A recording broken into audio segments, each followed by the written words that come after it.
Vamos a pasar a la palabra del Señor. La predicación de hoy la he titulado Un llamamiento peligroso.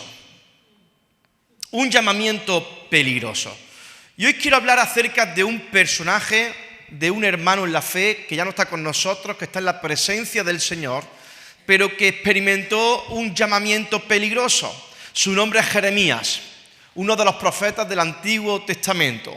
Un hombre que Dios lo llama a hacer algo que realmente va en contra de quizás su posición o su estatus o su comodidad. Quizás si Dios no habla la palabra que Dios le habló a Jeremías, quizás tú hubieses salido con una de las mismas excusas que salió al principio a él. Pero es peligroso este llamamiento porque este llamamiento te llama a huir de la comodidad. Te llama a huir de tu manera de pensar. ¿Has escuchado alguna vez este tipo de personas que dicen yo soy así y así voy a morir? Bueno, pues este llamado también es para ti, porque es un llamado a huir de tu forma de pensar. Es un llamado donde peligra tu forma de ser. Es un llamado donde peligra tu ego. Es un llamado donde peligra tus sueños y tus metas personales. Es un llamado que Dios te llama a que peligre tu propia seguridad. Porque el ser humano tiende a tener todo esto que te he mencionado antes como valor, como oro preciado. Sin embargo, cuando nos enfocamos en el Señor, cuando vemos a los hombres y a las mujeres de Dios a lo largo de la historia, vemos que ellos dejaron muchas cosas que para ellos eran agradables para aceptar ese llamamiento peligroso. ¿Estás dispuesto? ¿Estás dispuesta a abrir por lo menos tu corazón para descubrir cuál es ese llamamiento peligroso? ¿O eres de aquellos que le da miedo el peligro? El peligro te hace dos cosas: huir o enfrentarlo. ¿Sí? Es así. La respuesta siempre ante el miedo es la huida o la confrontación o enfrentarlo, ¿verdad? Así que vamos a leer Jeremías 1, del 11 al 12. Dice: la palabra del Señor vino a mí y me dijo, ¿qué es lo que ves? Jeremías: veo una rama de almendro, respondí. Has visto bien, dijo el Señor, porque estoy vigilando para que se cumpla mi palabra. Fíjate que todo comienza con una pregunta. ¿Qué estás tú viendo, Jeremías? Y lo que dice Jeremías es: yo veo la vara de un almendro. Ahí hay una fotografía de un almendro que te quiero poner, y es maravilloso ese tipo de árbol, porque tiene una característica especial que no lo tienen otros tipos de árboles. Y es que cualquier árbol de hoja de secano, vas a ver que en medio de los inviernos están pelados. No tienen fruta, no tienen flor tampoco. Evidentemente, si no tienen fruta, pueden tener flor, pero no fruta. Pero este no tiene ni fruta, no tiene flor, ni tiene color. Sin embargo, el almendro es el único árbol que en medio del invierno se anticipa echando flores. El almendro refleja el mensaje que Dios le quería dar al profeta Jeremías de es un tiempo nuevo. Y es un tiempo nuevo y vengo adelantando los tiempos para poner y cumplir mi palabra sobre lo que estoy a punto de hacer. No nos vamos a meter acerca de lo que Dios quería hacer en ese momento con su pueblo, pero lo que sí es verdad es que ese almendro, ese árbol florece en la primavera y lo que indica es la prontitud de una nueva etapa en la vida acerca de las estaciones del año. El almendro cuando empieza a florecer está anunciando que la primavera viene pronto. Mientras los demás árboles no florecen, yo te quiero decir una cosa: en medio de tu invierno puedes florecer en el Señor. En medio de tu invierno puedes florecer en el Señor. Dios estaba a punto de hacer algo con su pueblo y contaba con su profeta para llevar a cabo su plan. Ahora, la historia de los profetas del Antiguo Testamento no era una historia bonita. No como quizá un profeta de hoy en día que puedes verlo, que en cierto sentido tienen un mensaje de Dios para dar, pero no padecían lo que padecían estos hombres y estas mujeres de Dios. Un profeta en el Antiguo Testamento no era la mejor profesión ni el mejor llamado, porque era hablar de parte de Dios para que todo el mundo se echara en contra tuya. ¿Ves esa presión? ¿Puedes experimentar esa presión? Imagínate que Tú y yo vivimos muchas veces tristes o nos afanamos porque nuestra suegra nos tiene encorajados, ¿no? O porque tu amigo, porque tu hermanita. No es tu suegra, tu hermano o tu hermana. Es todo el mundo te da la espalda porque tu mensaje no es agradable al oído de las personas. Ese es el tiempo en donde Jeremías está viviendo en este momento, ¿no? Así es que Dios nos llama en este momento, en un primer lugar, para estar atentos a la voz de Dios. Primer punto, Dios te llama a estar atento a la voz de Dios. ¿Qué es lo que ve Jeremías? Le pregunta Dios a Jeremías. Y eso es maravilloso, esta pregunta, porque si Dios te está preguntando es porque cuenta contigo. Pero en medio de una sociedad donde hay tanto ruido, a veces se nos hace difícil escuchar la voz de Dios. ¿No os ha pasado a vosotros este tipo de esto? De que hay tanto ruido que uno ya sabe si la voz viene de Dios, si es una voz propia mía, si es la voz del enemigo, no sabemos qué responder porque no sabemos, estamos inseguros. Es como los que viajamos al aeropuerto, ¿no? Y solemos viajar bastante. Vamos por el aeropuerto y hay ciertos lugares, sobre todo en salas de descanso, donde hay unas salas que se llaman salas de insonorización. Normalmente están metidas en las salas VIP de los aeropuertos. Y cuando tú entras en esa sala, hay hombres y mujeres comiendo, conversando, hablando. Normalmente la voz está baja, pero tú ves a ciertas personas que se meten dentro de esas cabinas, se cierran porque están trabajando en cuestiones de negocio y no puede tener ningún tipo de distracción. Se esconden, se van a un lugar de insonorización para que nadie pueda escuchar lo que él está diciendo, pero también para que él no pueda escuchar lo que están afuera hablando, porque se desconcentran. Pues Dios no hace un llamado a la oración, porque la oración es una cabina de insonorización. La oración es la estrategia que Dios nos ha dado para apagar todo ese ruido exterior que tenemos continuamente, para que podamos escuchar claramente la voz del Señor. Por eso es importante de que entendamos que nuestro día a día, nuestra vida diaria tiene que tener un tiempo de oración, un tiempo de búsqueda del Señor en medio de la palabra, un tiempo donde podamos refugiarnos para poder escuchar al Señor como Dios pudo hablar con Jeremías. Jeremías era un hombre de oración y por eso pudo escuchar lo que Dios quería hacer. En segundo lugar, Dios nos llama no solamente a escuchar su voz, sino también a obedecer su voz. Dios nos llama a obedecer la voz. Cuando escuchamos la voz de Dios, yo me encuentro con dos cuestiones. Y no hay cosa que nos dé más coraje a los pastores que aquel consejo que damos que no es escuchado. Y me ha quitado 3 horas de mi vida para luego hacer lo que le dé la gana. Y vuelve las mismas. Pues si para nosotros los pastores puede resultarnos desagradable, imagínate para el Señor. ¿Por qué nos empecinamos a no obedecer la voz de Dios? Cuando tenemos un consejo de parte de Dios que no nos lo inventamos nosotros, sino que vamos a la Escritura y te lo mostramos, y te enseñamos, y te abrimos la palabra, y vamos hacia un lado y hacia otro para que tú tengas conocimiento de que no es un deseo personal propio, sino que es el deseo del Señor que tú obedezcas para que te vaya bien, porque la obediencia en la bendición está, la obediencia está en la bendición. Cuando abrimos esa palabra, tenemos 2 maneras de enfrentarla, obedeciendo o desobedeciendo. ¿Cuántos padres hay aquí? Levanten sus manos. ¿Cómo sientas que vuestros hijos desobedezcan?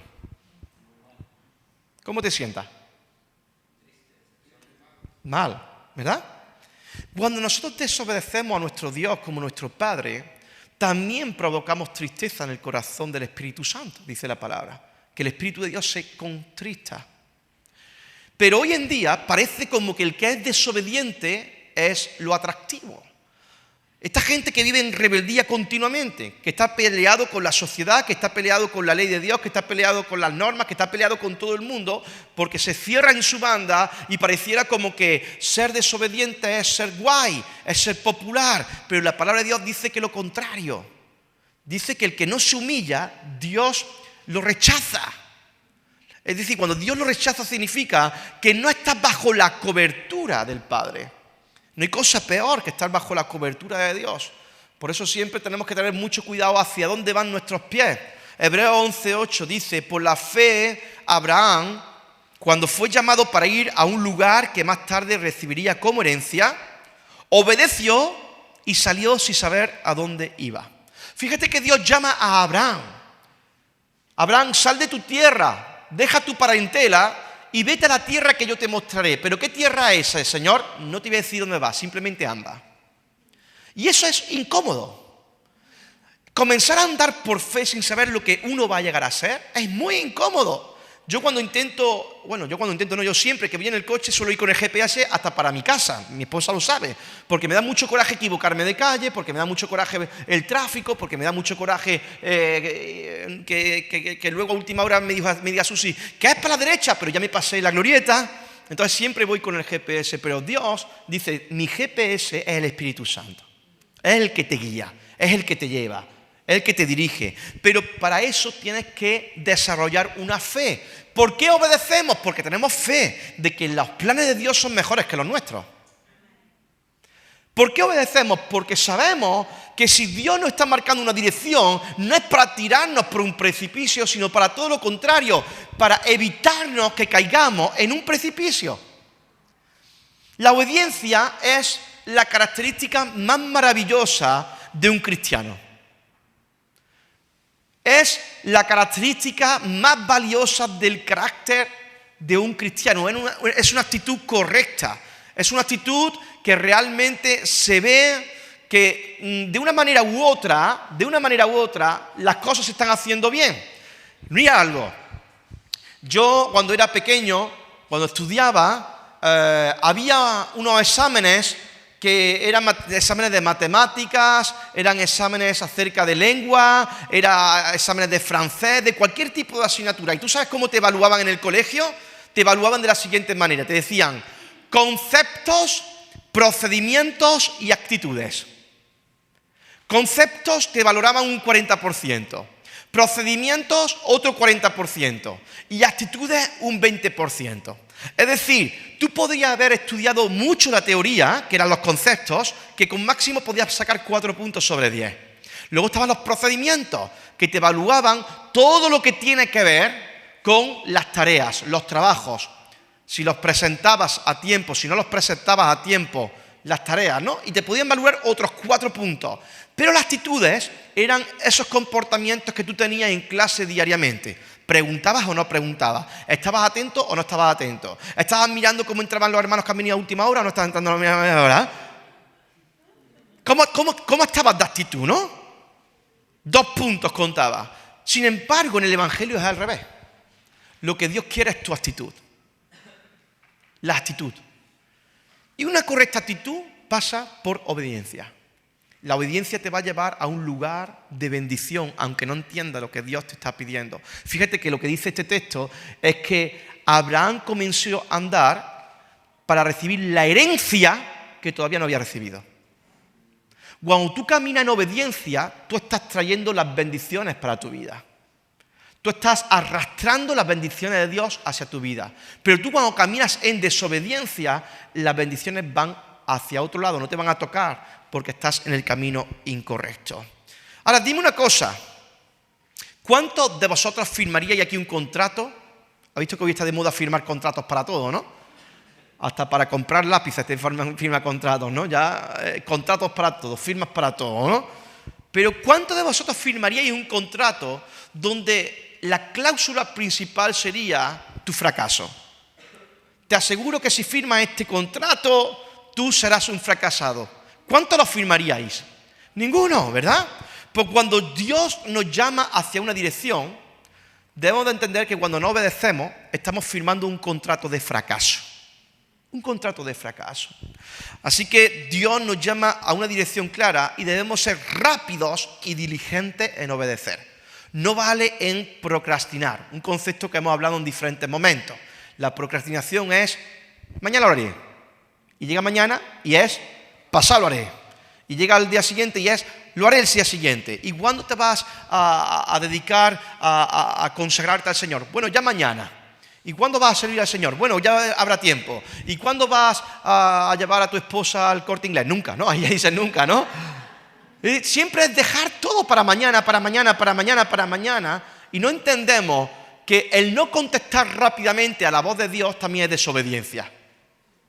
Muchas veces sabemos lo que tenemos que hacer, pero esperamos que las situaciones sean las perfectas para dar el paso, cuando las situaciones nunca van a ser perfectas para tomar decisiones. Las decisiones se toman no en base a lo que tú sientes, las decisiones se toman en base a lo que tú crees, en base a la palabra de Dios. ¿Vale? En tercer lugar, Dios nos llama a participar activamente en la obra de Dios. Precioso esto, que Dios cuente con nosotros. ¿No es precioso que Dios cuente con nosotros? El hermano José antes hablaba acerca de cómo nos presentaríamos nosotros delante del rey de España si nos invitara a comer, ¿no? Y seguramente nos iríamos con nuestras mejores vestiduras, y si no tenemos buena vestidura intentaríamos comprar un buen traje, un buen smoking, un buen vestido, cualquier tipo de cosas que tú puedas presentarte de manera honrosa delante del rey. Seguramente observaría en YouTube alguna cláusula del protocolo de cómo se deben de saludar, cómo se deben de presentarte delante del rey, y eso es algo bonito. Pero que Dios me diga que Él cuenta conmigo es mucho más bonito todavía, porque Él es el Rey de Reyes. Solamente hay un trono y en Él está sentado el Señor.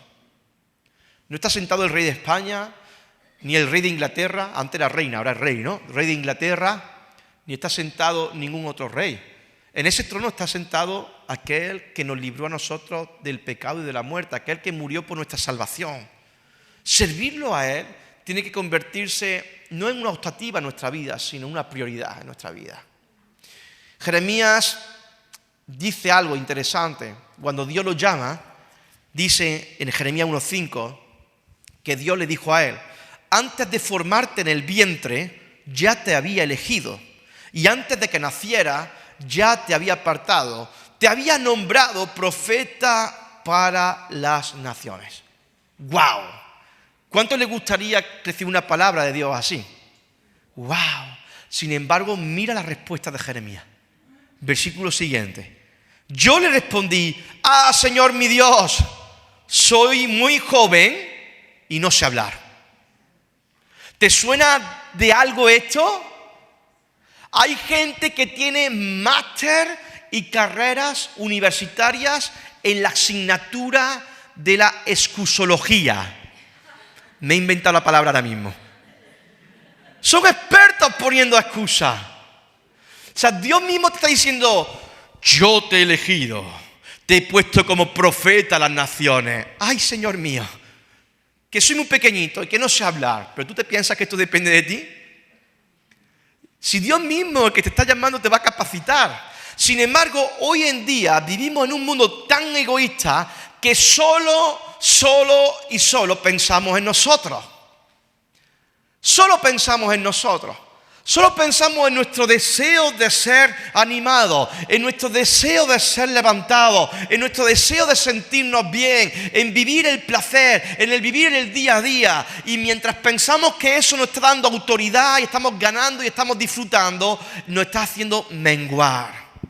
Mengua nuestro nivel de santidad, mengua nuestro nivel de oración, mengua nuestro nivel de entrega, mengua nuestro nivel de servicio. Hoy está pasando todo igual. Estamos rodeados en un mundo de excusas.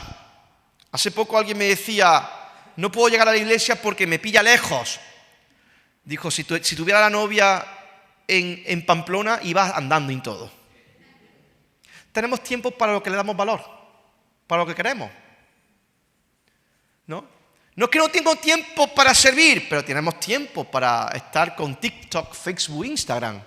¿Tú sabes cuántas horas pasas diariamente en redes sociales o en el móvil o en WhatsApp?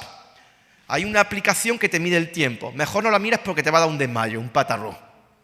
Pero dicen las estadísticas que un mínimo de 3 horas y media diarias pasamos entre WhatsApp y redes sociales. Excepto Pedro, que no tiene redes sociales ni WhatsApp. Que me dice: a mí no me escribe a WhatsApp porque no tengo. Un hombre de Dios, un tío sabio, Es decir, tenemos tiempo para el Señor, pero lo invertimos en aquello que no merece la pena invertirlo. Así que si tú estás en este momento diciendo no tengo tiempo o estás poniendo ese mundo de excusa, tengo que decirte algo. Estás justificando algo que manifiesta una falta de compromiso y dedicación hacia Dios y su obra. Y eso es grave. Eso es grave. Tienes que retomar y ver cuáles son tus prioridades. Si no tienes tiempo para llamar a un hermano o una hermana para preguntar cómo está en esta semana, si no tienes tiempo para aparcar 15 o 20 minutos diariamente para acordarte de algún hermano o hermana de la iglesia, de tu iglesia, de orar por Oasis, si no tienes tiempo para estar simplemente 5 o 6 minutos meditando en el Señor, algo estamos haciendo mal y tenemos que regresar a las prioridades. Amén. Dios no solamente llamó a Jeremías a ser un observador pasivo, sino que le dio una tarea específica como profeta. Era difícil la tarea, pero debemos de asimilar que cuando respondemos al llamado de Dios, lo que Dios está haciendo, o mejor dicho, lo que nosotros estamos haciendo es participar activamente de su obra. Esto significa poner tus dones, tus talentos, tus capacidades a la obra del Señor. Hay gente que dice, es que yo no sé cuáles son mis talentos, mis dones, no hace falta que lo sepas, vente aquí y yo te enseñaré cómo puedes servir.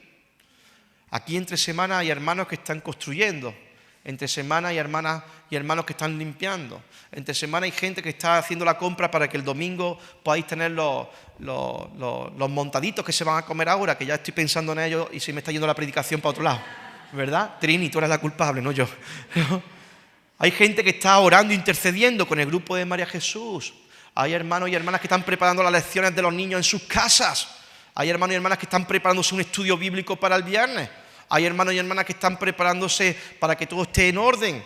Hay hermanos y hermanas que están preparando quiénes son los que van a estar en la entrada y la salida, haciendo que el orden de la iglesia se lleve a cabo. Hay hermanos y hermanas que están saliendo a las calles hablando del Señor a diferentes personas. Es cuestión de ponerse, las actitudes.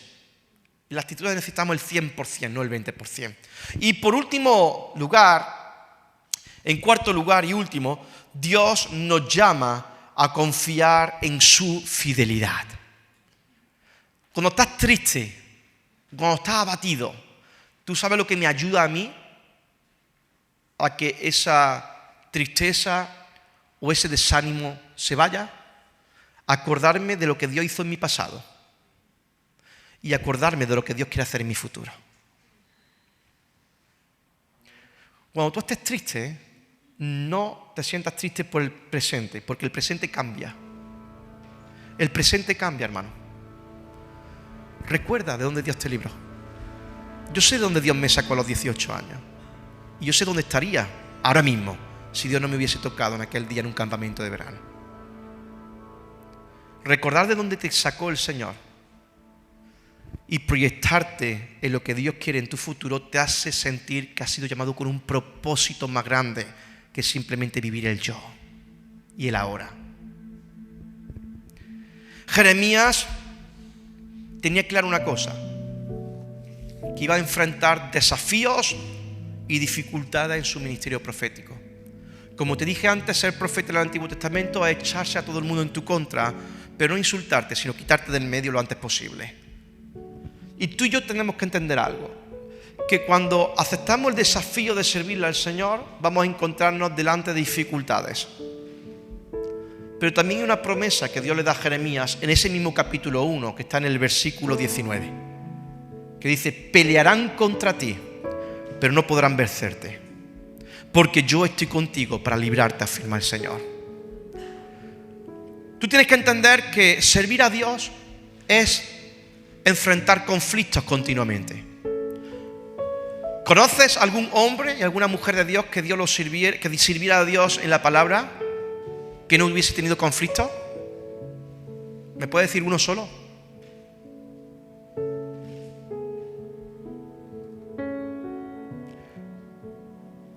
Los conflictos vienen dentro de la vida espiritual y tienes que saber enfrentarte a ellos, porque hay personas que cuando ven conflictos huyen, pero nosotros hemos sido llamados amedrentarnos por el enemigo de nuestra alma, sino todo lo contrario, para confiar en esta promesa de parte de Dios. Pelearán contra ti. ¿Qué van a hacer? Pelearán contra ti, pero no podrán vencerte, porque yo estoy contigo para librarte, dice el Señor. Así que aceptar el llamado de Dios es aceptar que se van a levantar conflictos, tormentas en tu vida, pero confiar de que Dios peleará la batalla a favor de ti. Podemos confiar en la fidelidad de Dios a la hora de enfrentarnos con obstáculos y con pruebas. Así que en medio de las circunstancias más difíciles de tu vida, confía en el Señor, no te rindas, no tires la toalla, porque en ese momento que te rindas y tiras la toalla es cuando ya el enemigo te ha vencido. Pero si tú sigues adelante confiando en el Señor, tú podrás mirar hacia arriba y verás cómo los mares se abren en medio de una plaga de gente que va en contra tuya. Podrás ver cómo a pesar de que te crucifiquen, tu cuerpo será levantado y resucitado, porque el Dios de la vida aplastó a la muerte en la cruz del Calvario. Verás que en medio de la enfermedad, cuando tú pasas y pones un pie de obediencia a Dios, llegas más malo que un perro, pero tu fidelidad, tu compromiso va a llevar a que Dios no solamente te dé la fuerza para seguir avanzando, sino que Dios te bendiga de manera que no bendice a otros. No porque tienes preferido, sino porque hiciste lo correcto. Cuando estés en prueba, recuerda que Dios sigue siendo el Rey del universo y el Rey de tu vida.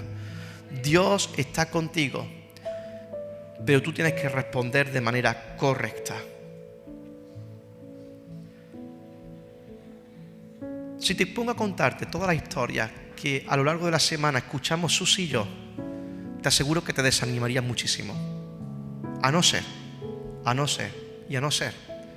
que tus ojos estén puestos en Jesús. Porque cuando los ojos están puestos en Jesús, tú empiezas a escuchar, desde que empieza la semana, a escuchar historias tras historias, tras historias, tras historias. Pero tú te mantienes fiel y comienzas a orar. Te mantienes fiel y aquella respuesta de esa persona que te dio en concreto, que vino a lastimarte, no la coges como algo personal, sino que ves que está herido, está herida. Y te tomas las cosas de manera diferente. No es un ataque contra mi persona, es la manifestación de un corazón herido, lo que he visto. Entonces, cuando tú empiezas a pelear la batalla de manera correcta, tus ojos están puestos en el Señor y oras y trabajas y Dios opera milagros. Y aquella persona que tenía el corazón roto viene a pedirte disculpas, tú pones tu mano encima de él, empiezas a orar por bendición, por señal en su corazón, y al tiempo ves que aquello que lo hacía sangrar ha cicatrizado y ha sanado completamente. Que aquella persona que en un momento determinado tenía miedo de emprender algo para el Señor, lo acompaña, y a pesar de que tiene la cabeza un poco con un montón de ideas locas, empieza a enseñar, y te das cuenta cómo va floreciendo ese almendro y llega la primavera antes incluso para su propia vida. Entonces no nos enfrentamos simplemente a personas que hacen las cosas mal. Nos enfrentamos a personas también que tienen el corazón herido, el corazón roto. Pero en medio de los inviernos, Dios nos hace florecer. Dios le estaba enseñando algo diferente a Jeremías. Jeremías, viene un tiempo de condenación porque mi pueblo me ha dado la espalda, ha estado sembrando altares a otros dioses por toda la nación. Pero también viene un tiempo de esperanza futuro. Ahí habla acerca de Babilonia, que interrumpiría en ese momento y acabaría, atacaría a Judá, al pueblo del Señor. Pero luego Dios le muestra la esperanza que tiene para su pueblo. Dios no quiere que tú seas destruido o destruida. Lo que Dios quiere es que tú hayas esperanza en esta vida. ¿Es un llamamiento peligroso? Sí. Pero más peligroso es no aceptar el llamado de Dios. Eso sí que es peligroso. Porque ahí no tenemos seguridad de nada. Amén. Así que, Padre, te doy muchísimas gracias en esta mañana. Señor, en primer lugar queremos escuchar tu voz como la escuchó tu hijo Jeremías. Pero para eso tenemos que buscar lugares donde estemos insonorizados. Quizás, Dios mío, sea tener que poner el móvil en silencio, en modo avión, para que no seamos interrumpidos. Quizás sea descargar la agenda que tenemos en nuestro día a día y en vez de trabajar 14 horas, trabajar 8. Seguramente consigamos más en menos horas con tu voluntad, con tu respaldo, que no afanarnos por tantas y tantas horas que echamos a veces, que parece que nunca vamos a llegar. Señor, haz que podamos insonorizar nuestra vida interior para que lo exterior no entre adentro y nos perjudique y nos distraiga. Señor, haznos obedecer tu palabra, Dios mío. Tu palabra es verdad. Tu palabra es verdad, Señor. Dios mío, que podamos ser parte también de lo que tú estás haciendo a través de Oasis, a través de nuestra iglesia, Padre, o donde tú nos quieras llevar, y que podamos confiar en todo momento que aunque aceptemos este reto y este desafío, tú nos llevas al mejor puerto que podemos llegar. Gracias porque en tu presencia hay descanso. Aunque haya conflictos, Dios mío, en medio, tú nos ayudas a saber cómo enfrentarlos. Y te pedimos que el desánimo no sea la asignatura más fuerte que tengamos en nuestra vida, sino todo lo contrario. Que la fe sea la que nos levante en esta hora. Y que podamos empezar una semana viviéndola de manera correcta, ya no sabios a la hora de tomar decisiones. Bendigo este lugar, que este ambiente de presencia tuya sea un ambiente donde podamos llevarlo toda la semana y podamos meditar en estas preciosas palabras. Gracias, mi Dios. Bendecimos este tiempo. En el nombre del Padre, del Hijo y del Espíritu Santo. Amén.